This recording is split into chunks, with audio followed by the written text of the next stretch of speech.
Hello दोस्तों, welcome to my channel time is money 696।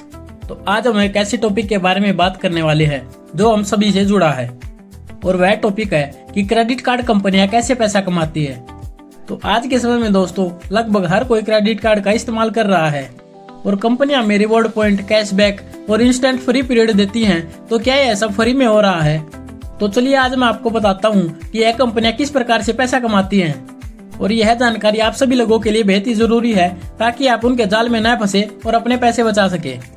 तो चलिए दोस्तों, बिना टाइम वेस्ट करते हुए अपने टॉपिक की शुरुआत करते हैं और यह जानते हैं कि किस प्रकार यह कंपनियां पैसा कमाती हैं।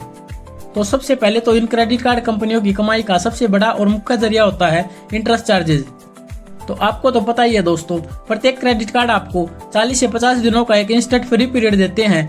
अगर आप इस अवधि के अंदर अपने बिल का भुगतान कर देते हैं तो आपको कोई अतिरिक्त ब्याज नहीं देना पड़ता है।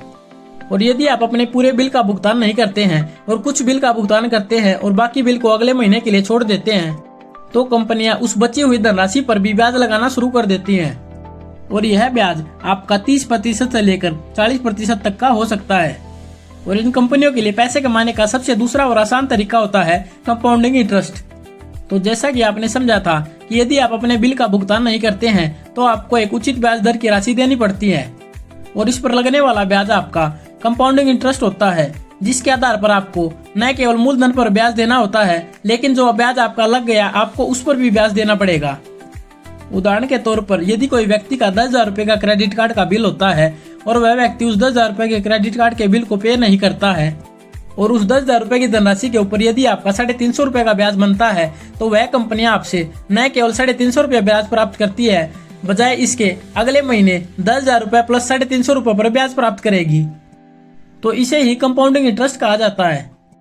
और इसके बाद कंपनियों के पास पैसा कमाने का एक मुख्य जरिया होता है कैश विड्रॉल लिमिट।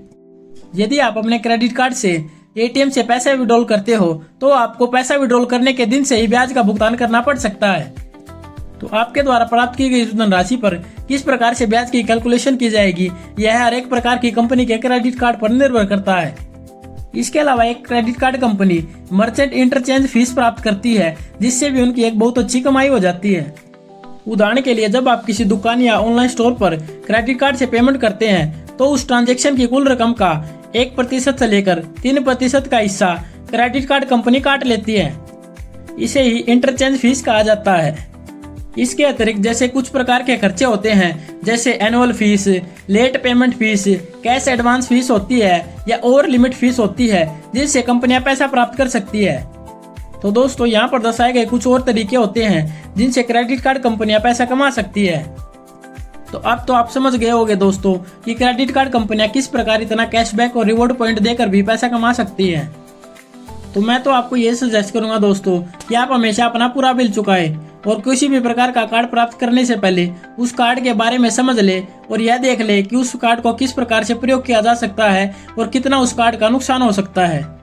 और दोस्तों यह जानकारी आपको कैसी लगी कमेंट में जरूर बताइएगा और वीडियो को लाइक और चैनल को सब्सक्राइब कर दीजिएगा। धन्यवाद।